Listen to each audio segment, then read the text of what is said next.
my Year 9 student called GM, and these are the sources that he has entered, and I can see them because I made and forced him to share it with me.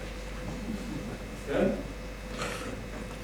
How to price this? Well, that's a bit wild, but just so that you can see that I was thinking, right, a smaller school that's only got, let's say, up to 50 students who are needing to do this formal citation, so $100 US. If you're a big mega institution and you're actually registering more than 1,000 students, maybe $900 US per year. So, PayPal functionality, I've got a lot of things that still causing me problems.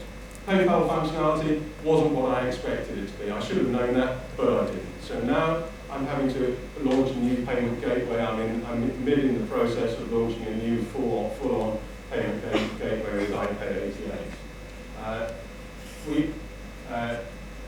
ATAs. I'm still struggling. It works by dropping down under add-ons, but some of the other softwares that do this have managed to get their tab up at the top level in Google Docs. I haven't quite worked out how to do that yet. Okay, and yep, it's cost quite a bit of money. www.sitebomb.com. It's sort of there. You could try it. Now, you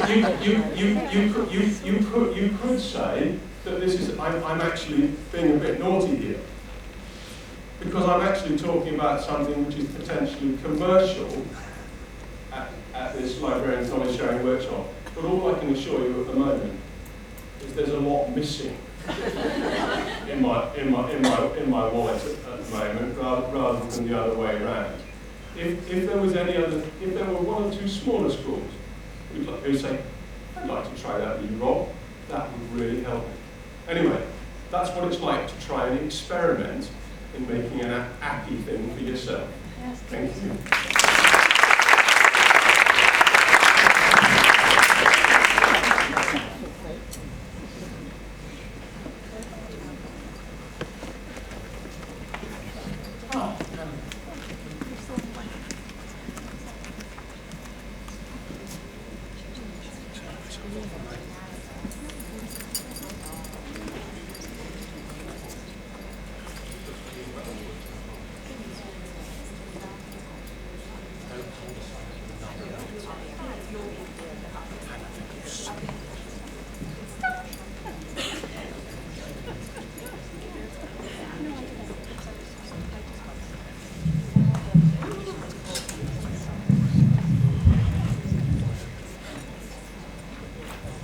We were prepared to sing a duet, but since we only have one microphone, you're going to miss that part of the presentation, sorry.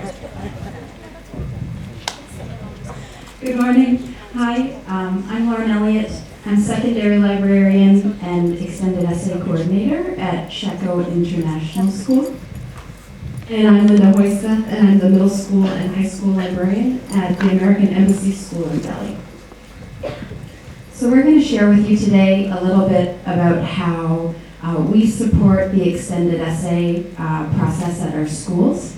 And for those of you who aren't in an IB school, you might not know what the extended essay is. It's a 4,000-word paper that's written over months. And we work a lot with our students who are writing that paper. If you're in an AP school, it's like a capstone or something like that. Would you raise your hand if you currently work with extended essay students? AP capstone? Some sort of senior thesis or senior seminar? EPQ credit system. Awesome. Raise your hand if you work in an elementary or middle school and someday your students are probably going to be facing a major paper like that.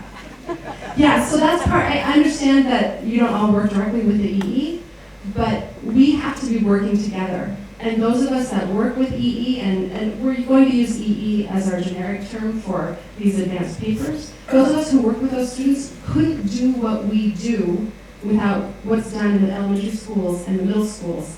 And if you are not having those conversations across school, that's our first point of encouragement. Please do. So know what's going on at the advanced level, know what's going on in earlier stages so that you can build on each other's work.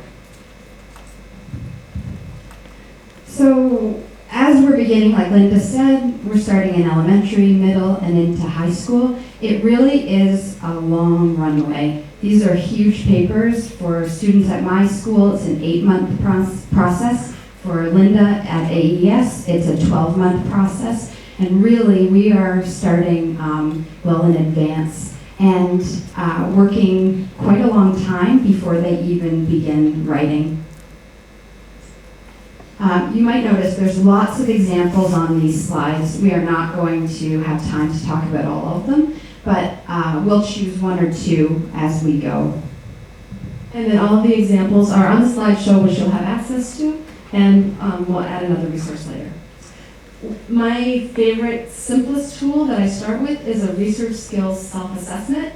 I have students rank themselves on a scale of 1 to 5 on how they are at choosing a topic, at finding resources, at using databases, at citing resources. I ask for comments if they like to give them, and then I keep those papers throughout the whole process. And when I know they should be at different stages, I'll send personalized emails. I work with about 70 EE kids, and so maybe there's 20 that say, oh, I really don't know how to deal with databases. I might do a large group lesson on that. Or if there's just a couple of kids who are at the topic stage and they've indicated that's really hard for them, I'll send them an email, invite them to have a private conversation with me. Is there any advice that I can do? Often they've sorted it out by then, but probably 10% of the kids that I write to come back to me and ask for help, and I feel like that's time well spent. At the end of the process, I have them do the same evaluation without looking at their first, and they can see how they've grown during the process, and they actually reflect on that when they do a survey that we share with the year 1 students, and it's also really great for their researchers' reflection space. The one that I want to speak about is the research proposal. It's at the bottom, if you can see it. But what we have, both Linda and I do, is we have students, they're required to meet with the librarian during their proposal process. So when they're they decided on their subject and their topic, they have to come to us with examples of higher level academic research that they've done, actual articles that they plan to use. And as librarians, we sit down, we talk with each of them, and sign off on their proposal. So that check-in with the librarian is a requirement. So there are a lot of different ways that librarians can formally be involved in the extended essay process. If you go to the next slide, there's a couple of different examples that we've seen. If you are an EE librarian and you don't have scheduled involvement with all of the students, that's something you really need to advocate for. And you saw all the people that raised their hands that they work with EE students. Talk about different models, because you really need that formal time to establish yourself as someone that those students can turn to. So there are lots of different skills or workshops or mini lessons that you can share with students during the EEE process. But really the most important thing, or two things that are important. The first is to know where they came from. What do they know already from elementary, from middle, and the beginning of high school? Really understand what they already know. And then also the survey you were speaking about. Sorry. Yes, thank you. The self-reflection that Linda was speaking about.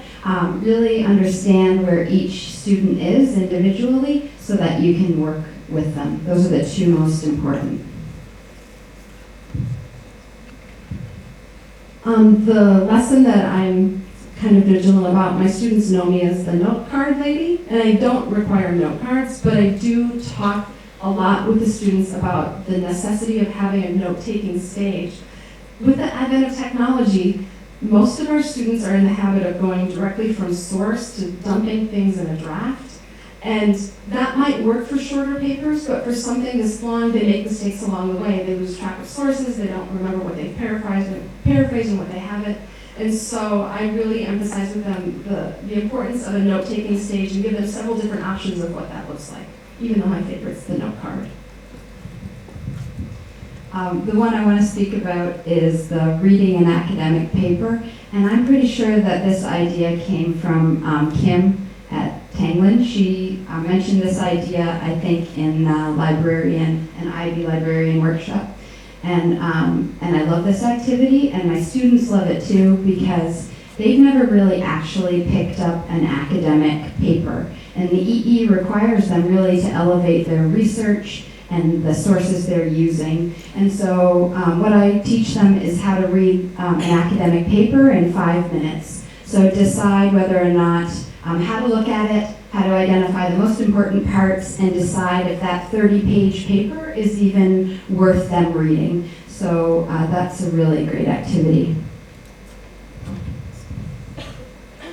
So collection development is one of the things that we all do. It's really important. Providing students with the access to information that they need for the EE is especially crucial, and sometimes we have to go beyond our library walls to get the tools and information that they need.